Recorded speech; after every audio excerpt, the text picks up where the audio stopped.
Hi everyone and welcome to Theme Park Worldwide. There's only a few weeks to go until the start of the main theme park season here in the UK, where all the parks are going to be back open for 2025. We're so excited, we can't wait to get back into the theme parks, bring you regular vlogs and updates here on the channel, and this year, more than ever, share lots of top tips. Now obviously it's a difficult time for many at the moment, so we really want to make sure we're talking a lot more about the price of things, ways that you can save money at the parks, and that sort of thing, the best value days out. So we're going to be sharing a lot more of that throughout 2025, and I thought with the theme park season being just around the corner, I wanted to do a video talking in detail about the Merlin Annual Pass, and basically, is it still worth it?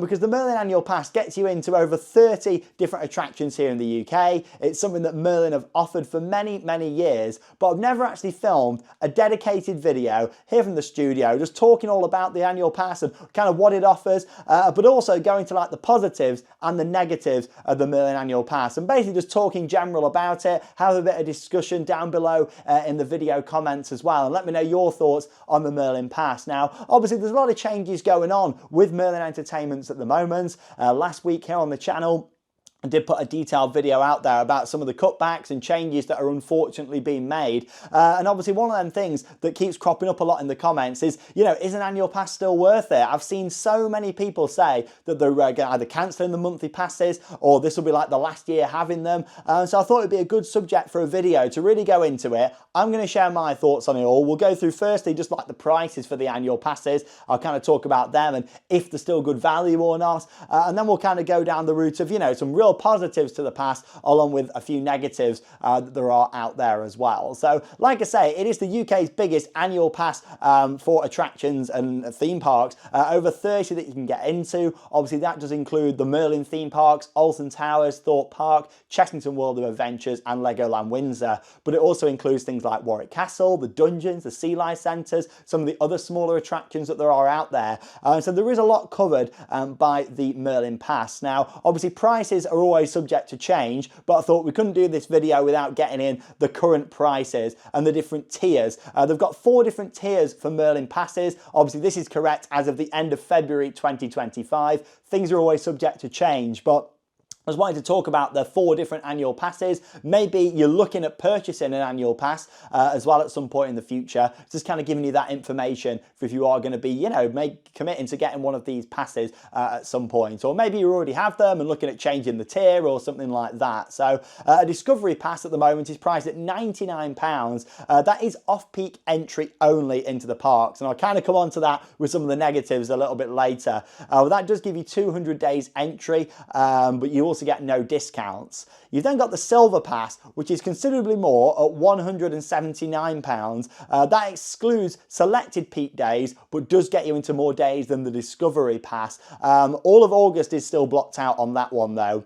295 days of entry, so you're getting an extra 95 days on the Discovery Pass, but obviously you are paying for that with it being quite a bit more. But then you also get 10% off food and beverage at the parks and attractions as well. Taking the next step up is the Gold Pass. Again, quite an increase as you'd expect, but you do get more for your money, and that is £249. Fewer exclusions, there's still some there, but not loads. 340 days entry across the parks, which is pretty good, isn't it, really? I mean, 340 days is a lot of the year. You're only missing really a little bit there.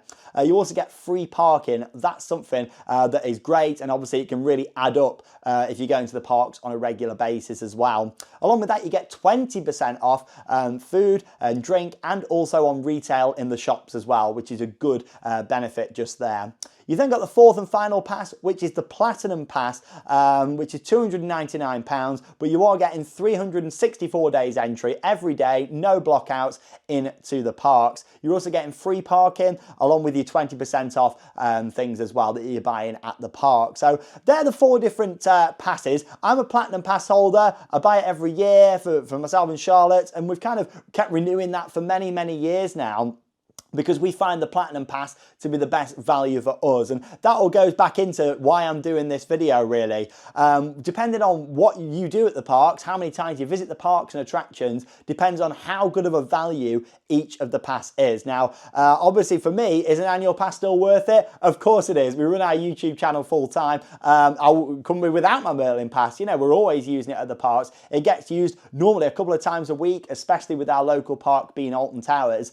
But that might not be the case for some of you out there, where you've got to make the decision of, you know, are you going to commit to a Merlin Annual Pass again to visiting them attractions, or are you going to try something different and maybe go to Blackpool Pleasure Beach or Paultons Park and, you know, just do some day trips there and more of the day trips instead of going back to the Merlin parks. And a lot all comes into as well the overall quality. Obviously the quality of the Merlin parks, we have seen a lot of things reduce in recent years, such as operating days, the overall cleanliness and presentation, especially the operations across the parks, but mainly at Alton Towers. We're starting to see a lot more kind of closed rides, ride removals. So I just thought it'd be a good subject for this video. Let's talk about the positives to the Merlin Annual Pass. I think firstly, the fact that there's 4 different options is good. They could have just gone straight in with, you know, having one top pass, which was really expensive. The fact there's 4 options, I think is really good. You've got all them, and like I say, it depends how many times you go into attractions. Before filming this video, I went onto the official Alton Towers website and had a look how much it was just to buy a day ticket for March the 15th, few weeks time, the opening day of the park. It was £39 for a day ticket into Alton Towers, so nearly 40 quid, £39. Then you've got to think about paying to park if you're going as a day guest. That's £10. I mean, that's crept up quite a bit. When I worked there, it was only £6, and it started to creep up quite a bit now. I mean, it used to be free, didn't it, back in the day, as it should be at visitor attractions, and a big shout out to Paultons Park for that, still offering the free parking. But yeah, you know, you start adding that up. So you got £39 entry, £10 to park, you're nearly on 50 quid. Then you're buying food and drinks, and then also merchandise possibly as well. You do get your discounts with an annual pass. So you're talking maybe 60, £65, and that's if there's just one of you going. If you're going as a couple, you're at least on, you know, 110, £120 just for one day at the park. But if you base that just on kind of, you know, you're doing a few visits here and there throughout the year, an annual pass could end up being the best choice for you with that one. And obviously this isn't like a sponsored video or anything like that. These are just my thoughts, trying to share some tips and save you some money. But if you are going to Merlin parks at least 3, maybe even 4 times, you know, you're going to have paid off your pass pretty much straight away, which is great. I mean, you look at the Discovery Pass at £99. If you were paying £39 to get into Alton Towers for the one day, then you may as well go for a Discovery Pass. I mean, you've obviously got to think about, can you visit on weekdays, that sort of thing. If not, you might be wanting more like the Gold Pass that has got less restrictions. But yeah, you start adding it up, and honestly, you realise how much money you end up like saving having a Merlin Annual Pass, or at least that's what I've found anyway. You know, 3 to 6 visits on average, and your pass is paid off. For us, like a Platinum Pass, 5 or 6 visits to a Merlin park, and that has been paid off. And when I say Merlin park, I mean the theme parks. Obviously, the midway attractions do cost less to go in, but then would you pay to go to them midway attractions a lot of the time? Like when we were in London or Blackpool, if there wasn't the Merlin Annual Pass covering those, would we do them attractions all the time? Probably not. We'd do the London Eye maybe once every couple of years, not 2 or 3 times a year like we do now. So there's all things to think about. Obviously, another great positive of the Merlin Annual Pass is that you can pay monthly. You don't have to go and buy it in bulk at them, you know, them higher prices. You can just pay monthly if you want to. We just buy it for the whole year. But I know quite a lot of people that do the monthly plan.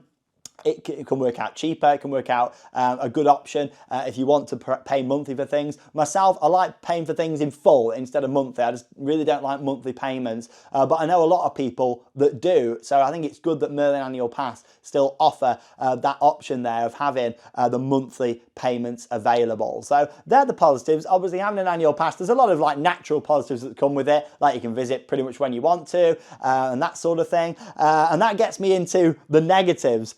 Visiting when you want to. You can, but you need a booking. That's something that changed because of COVID. Like back in 2020, the parks reopened and straight away, because of limited capacity and social distancing and all that, blimey, it feels like a long time ago now. You know, you think about all that nearly 5 years ago, and it changed everything, didn't it? It changed the world, but especially the world of theme parks, because pre-booking was an essential, and that's something that never went away at the Merlin attractions, which is such a shame. You do need to pre-book your entry to go to the Merlin attractions. Whether it's checked or not when you get there is a different story. Sometimes they'll check it, other times they won't, but you need to make sure that you are pre-booking if you're going to the attractions. No matter what sort of pass, Discovery all the way through to Platinum, you do need to pre-book. So that is a major negative for many, and I know quite a few people why they're stopping their annual pass, because they're fed up of pre-booking. Now, you've got to weigh up the options here. You know, if you do pre-book, the park knows how many people are coming, which does mean they can be better prepared, or I'd like to think they can be better prepared and think, right, we've got, you know, 15,000 people coming to Alton Towers today. We can make sure that everything's staffed up. Things are on, like Oblivion running both stations, Galactica running both stations, that sort of thing. They can be more prepared for the numbers coming in. So I can see exactly why they've kept that, even though it is a bit of a nuisance and a bit annoying for us pass holders having to pre-book all the time. But yeah, that started in 2020 and it's kind of carried on. So let me know in the video comments if that affects you, what I've mentioned there. Like, you know, does the fact that you have to still pre-book affect your thoughts on Merlin Annual Pass? Has that stopped you buying one? Did that make you cancel your pass? I'd be interested to know that one.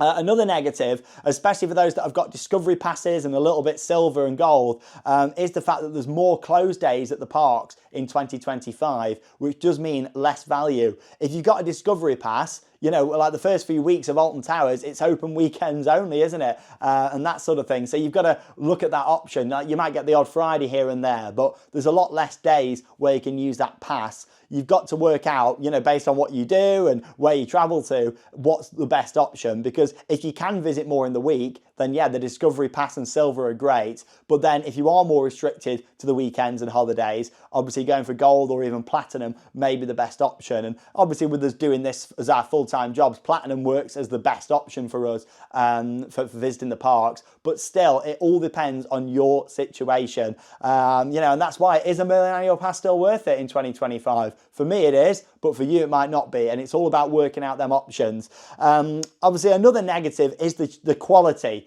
of the parks. Now, something that we've really seen the past few years, you know, is a bit of a quality drop when it comes to things like food, customer service at some of the parks. I'm not saying all the time, but in general, I'd say now the quality of a Merlin theme park and attraction has significantly decreased on what it was maybe 5 or 6 years ago. So you've then got to weigh up your options of, yes, these passes seem like really good value, but then if you are going and getting on less rides and that sort of thing, and the operations are bad, then maybe the passes are priced correctly. I mean, I remember saying 3 or 4 years ago when Merlin was, you know, pretty much still at its peak, in 2021, you know, just after COVID, when the park numbers were really up and all the attractions were doing so well, and not just Merlin, but across the world in general. There was the boom, wasn't there, after COVID for tourism and travel and holidays and that sort of thing. You know, I remember saying at the time that I feel like the passes were maybe a little bit too cheap. Like they could have got away with the passes being more. But then you were going to the parks and everything was operational and the food was better. And I know you're paying extra for food, but still, it all kind of comes into your overall day, doesn't it? So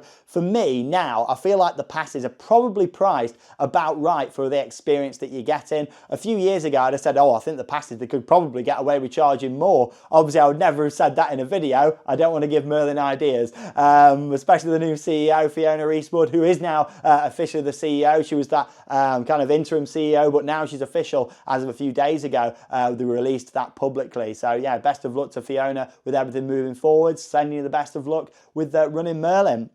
But yeah, I don't want to give them any ideas. I think the passes now are probably priced about right. I think with the cost of living things at the moment as well being quite difficult, and the quality of the attractions going down, things like Alton Towers, you know, we've got less rides, ride removals, that sort of thing, and the operations not being as good. The passes are probably priced for about right for what you're getting at the parks, I would say. So, you know, there's positives and there's negatives to it. I'd just be interested to know your thoughts in the video comments. I thought this would be a good place to have a bit of a a discussion in the comments with us and with other people as well, because it's just a real interesting subject, isn't it? Now, I just wanted to mention a few other parks and their annual pass options. Now, obviously, they do deals and that sort of thing depend on the time of the year, and it's the same with Merlin Annual Pass. You'll find at different times of the year, they'll do different offers and things, and normally they do a big January sale, but they've not really done that this year, which is quite interesting.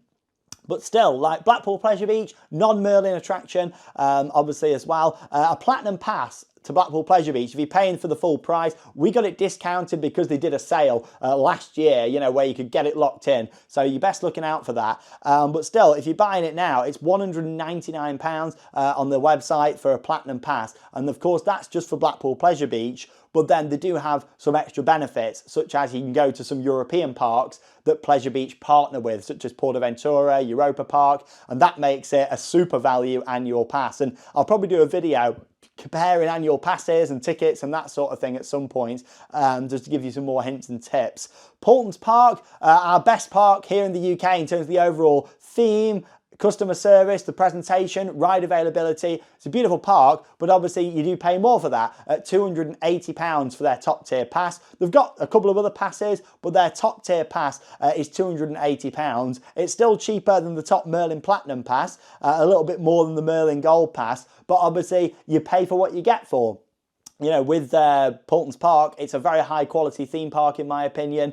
Some amazing attractions, the theming, the presentation, it's looked after beautifully. Paultons Park did a video a few days ago showing what they do over winter. So I would say that pass is worth it for the experience that you're getting there. But still, you put it into comparison perspective, you can visit over 30 attractions for like an extra, you know, like £19 more than that. So it's all just an interesting discussion, isn't it, going into this. I then just wanted to compare one of the parks abroad, Plopsaland Dipan, which is pretty close to us. It's located in Belgium, in Dipan itself, and you can get a Plopsaland pass, which gets you into the other Plopsa theme parks around, like Holiday Park, for example, which is located right down in Germany, close to Europa Park. So it gets you into a few other parks, and that's priced at €145, so about £120 that it converts into, and that gets you into them. So that's comparable between the Discovery and the Silver Pass for Merlin. So that makes the Merlin Annual Pass look quite expensive. Bear in mind, you get access to multiple theme parks there. There's other companies throughout the world, of course, that offer annual passes for multiple attractions, but I still think that, you know, and this isn't like a paid promotion or anything, like I say, it's literally just me talking about it, being realistic and also fair on it, talking about the positives and the negatives. I still think a Merlin Annual Pass is good value, depending on how many times you go and when you can go.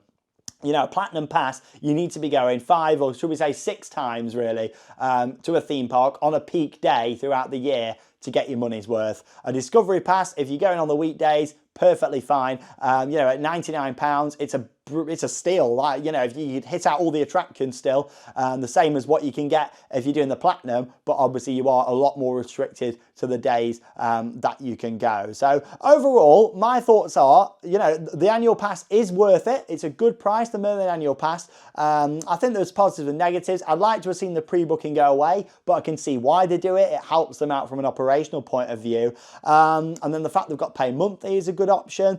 The pre-booking, depending on what type of pass, maybe a perk to upgrade to Platinum would be if you've got a Platinum Pass, you don't have to pre-book. I mean, that would be quite a good way of getting people to spend that little bit more and upgrade. Obviously, the close days could be an issue for Silver and Discovery passes as well. So yeah, they're my kind of thoughts on it. I think it's a good value pass for what they're currently offering. You know, if the experience was even better and uptime was always great and availability was great, if all the Merlin parks were ran as good as like Paultons Park, should we say, for example, Merlin could probably charge more for the pass. But I think based on, you know, the quality of the experience has dropped over the past few years, the pricing is probably about right for that. But still, it's a difficult time at the moment for many people out there. It really is. And that's why I wanted to kind of start bringing the price and costing into these videos a lot more to talk about it. So let me know your thoughts down in the video comments. Are you having a pass? Are you not renewing? Are you looking at doing something else? I mean, there's plenty of other options out there. You've seen on the channel, there's road trips that you can do around Europe and that sort of thing. If you fancy doing something a little bit different than having a Merlin Annual Pass, because it can also get one of them, can't it? That, you know, if you go into the Merlin parks all the time, you kind of feel obliged to go and use your pass, but then you're missing out on things like Poulton's Park, Blackpool Pleasure Beach, Oakwood, you know, these other parks that aren't part of Merlin that we've got here in the UK and also in Europe as well, you know, and the world. But as I always mention mainland Europe, because you can get a Eurotunnel or a ferry so quick and cheap and go and hit out some bucket list parks like Europa Park, Efteling, Phantasialand, you know, there's Toverland Movie Park. There's so many parks out there, and we've covered them all here on the channel over the years. But no, I just wanted to film this video, talk about it, and kind of get a bit of a feeler for how things are going, because I feel like, you know, we're on a bit of a brink at the moment. A lot of people are saying, oh, I'm stopping my annual passes. I was just interested to know why and kind of deep delve into it and kind of find out. Even though I know a lot of the reasons, and I spoke about a lot of them, things like the quality going down, availability, food prices shooting up at the Merlin parks, you know, a lot of that comes into it, but also just talk about them different types of passes. But again, we've just bought our platinum passes. We'll be renewing them again for 2025, and we've had them for numerous years now, and for us that works out the best value. What sort of annual pass have you got? Will you be cancelling? Will you be renewing? Or will you be buying for the first time? Let me know down below in the video comments. I'm Sean Sandbrook. Thank you very much for watching, and if you enjoy our videos, make sure you give it a big thumbs up and subscribe for future updates. That leaves me with one final thing to say. Get out there and keep on riding. See you in the next video.